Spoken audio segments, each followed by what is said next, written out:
veli ni vengaravi en mataka o vinaka ni kua. Gona kena e vola o KONISI RATUMAIWAI.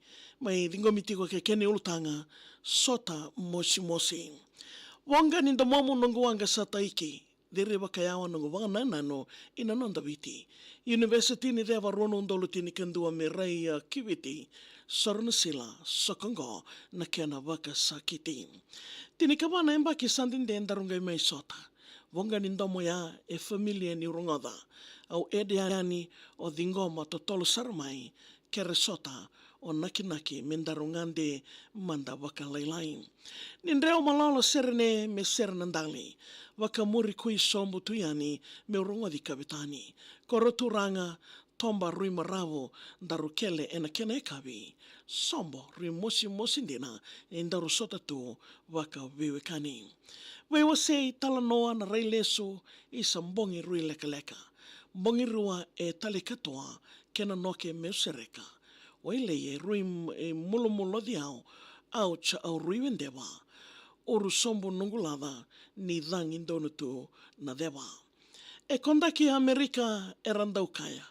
Weiau e wakana irimboli se rau diri wakayawa. Diwa me leso ngauna i e lenga ni senga ni rawa ni ndaru wakasuka.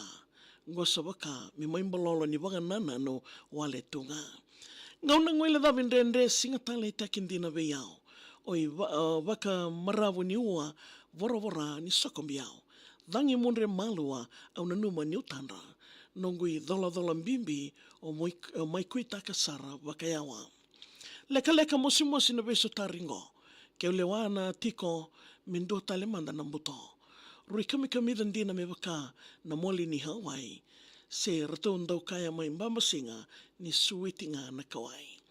Rui wakadiralo mandina veiau na nomo i wakarao. Ko uku dhawu taki ko tu enalolama enandina e nomo iau. Nomo ni vedingomi ko waka taumbe na veiau. Au kalungata ni o maiso tavi kemuni lei nungu i tau. Au ngu meu mbau sere taki kemuni. Ko wani matindina nga ni nongo nga lili. Watu chia siwa ko ulan daimani se watu tale dhava me okati kemani o ni maokata o ni ndotani o ni osiwitira kia tsara. Na elongo ko kauta na utongo o maimulada wiko raki au na kemukui sombo au rindomona. Kachingai nice se dhava erandau kaya me adhawa ni udhimba ndau tukuni maina yatu ya sawa.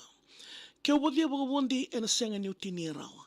Tali mangi taki na sota mosi ndina sara. Au loloma ve kemuni le nongo mata ngasa. Ngai kuri tala tuyani ena ngau na katarawa. Ya ve kemuni na ndobo de tingo mai na sota mosi ya. Tingo mi rau tiko ena kena tewel ni vengaravi. Ena kena ndorungadi na nondaru Serekali Namaki na nomo salnika kamburaki na VitiFM. Ano sura tiko volara nomo Serekali. Email taka mai via maria@vitifm.com.fg. Ena rau rau ve kemuni ya. Dar sato kana kena motura rani mona liwa ena singa vena keninda. Ena totolo sartal nga makina. Gedau nama katoka moni tikina bagaromboka. Ve maamani diwa ena nomo salnika kamburaki na VitiFM.